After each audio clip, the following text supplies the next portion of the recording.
What happens when your enemy floods the sky with 100 drones and every missile you fire costs $2 million?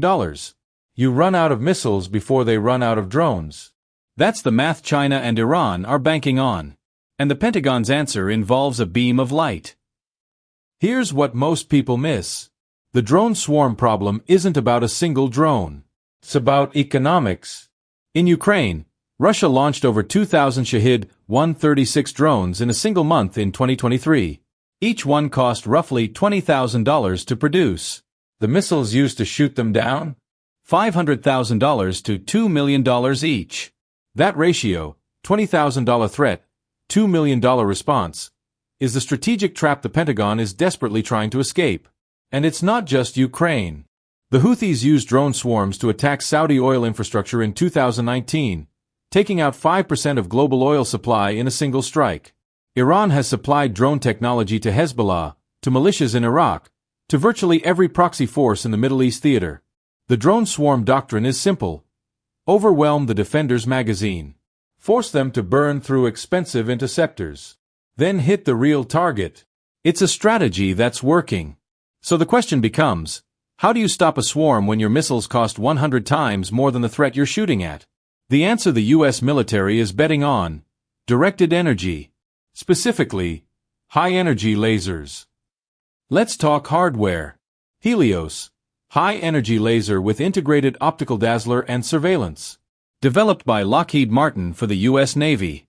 Currently deployed aboard the USS Preble, an Arleigh Burke-class destroyer.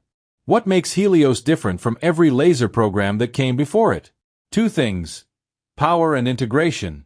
HELIOS operates at 60 kilowatts. At that power level, it can burn through the airframe of a small UAV in under 10 seconds. At range, against a moving target. More importantly, it integrates directly with the ship's Aegis combat management system. It sees the same radar picture as every other weapon on the ship. This is not a standalone experiment bolted to the deck. It is a networked weapon. Then there's ODIN, the optical dazzling interdictor, Navy.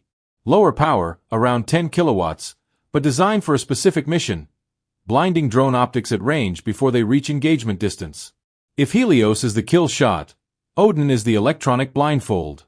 ODIN is already deployed on multiple destroyers and amphibious assault ships. Not in a test facility. At sea, operational, right now. The Army has its own answer. DEM SHORAD, Directed Energy Maneuver Short-Range Air Defense. A Stryker combat vehicle with a 50-kilowatt laser mounted on top. Mobile. Ruggedized. Designed to protect ground troops from precisely the drone harassment that's been decimating positions in Ukraine. And the Air Force? Thor. Tactical High-Power Operational Responder. A palletized system. Fits in a cargo aircraft. Deploys rapidly. Uses high-power microwave rather than laser to fry entire drone swarms simultaneously. Here's the number that changes everything. The per-shot cost of a directed energy engagement is measured in electricity. Navy estimates put a HELIOS intercept at under $1. Compare that to $2 million for a standard missile, 6.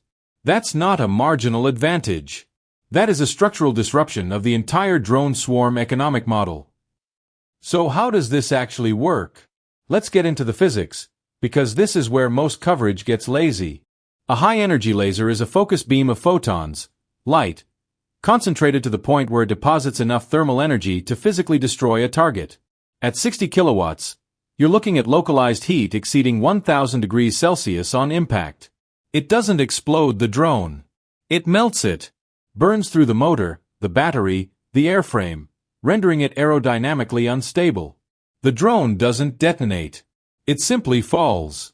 The beam travels at the speed of light, 299,792 kilometers per second. For practical purposes: 0 flight time. Point, fire, hit. No ballistic arc. No lead calculation. No miss because the target maneuvered. But here's the nuance most analysts miss entirely. Atmospheric conditions matter enormously. Laser energy is absorbed and scattered by humidity, dust, fog, and smoke. This is called thermal blooming. A 60-kilowatt beam in dry desert conditions performs very differently than the same beam in humid maritime air, which is exactly where HELIOS operates. The Navy has built adaptive optics into HELIOS specifically to compensate. The system continuously adjusts beam focus in real time to maintain energy density on target. That's a partially solved problem. But partially matters in combat. The second physics challenge: dwell time. You have to hold the beam on a small, fast-moving target long enough to do structural damage. Against a single drone at 100 knots, manageable. Against a coordinated swarm of 50 drones attacking from multiple vectors simultaneously, the math gets significantly harder. And that brings us to what the Pentagon calls the saturation problem. Drone swarm doctrine, as developed by China's PLA and exported to proxy forces globally, isn't designed to send one drone. It's designed to send enough drones simultaneously that no single-point defense system, laser or missile, can engage all of them fast enough. Think about the geometry. A laser fires in one direction, at one target, at one moment. A swarm attacks from 360 degrees simultaneously. The counter is networked laser arrays. Multiple systems slave to a shared fire control network, dividing engagement sectors automatically. But that network is itself a target for electronic warfare and jamming. China is acutely aware of the laser threat. The PLA is actively developing laser-absorbent coatings, low reflectivity materials that reduce thermal energy deposited on a drone's surface. Higher reflectivity means more energy reflects away before it can do damage. They're also testing highly maneuverable drone profiles specifically designed to minimize dwell time, making it harder to hold a beam on target long enough to achieve a kill. This is the arms race in miniature. Laser power versus drone hardening. Beam control versus swarm geometry.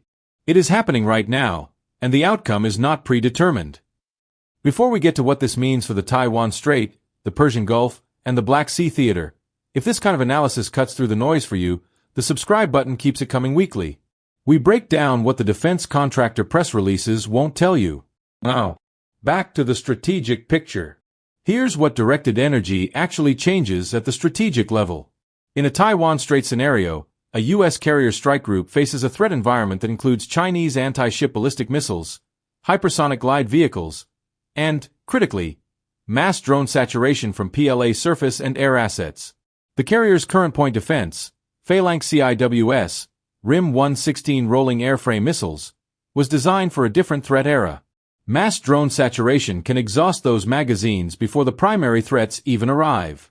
Helios-class systems on the escorts change that calculus. They don't exhaust. They don't run out of rounds. As long as the ship's power plant is running, the laser is operational. In the Persian Gulf, the math is already live. The USS Carney engaged over 30 drones and missiles in a single engagement in October 2023. Estimated interceptor cost: $9 million. For one night. Against a non-state actor. Iran's entire drone strategy against Gulf shipping is predicated on the assumption that defenders will eventually run out of expensive missiles. If that assumption breaks, the entire strategy breaks. That is the strategic inflection point we are approaching. So here's the bottom line intelligence assessment. Helios, ODIN, DEM SHORAD, Thor. These are not science fiction. They are deployed, operational systems. And they represent a genuine paradigm shift in air defense economics. Not because they're perfect. They're not. Atmospheric limitations, swarm saturation geometry, and drone hardening are all real constraints that adversaries are actively exploiting. But the economics are irreversible. $1 per shot versus $2 million per missile is not a marginal edge. It is a structural collapse of every drone swarm doctrine built on the assumption that interceptors are finite.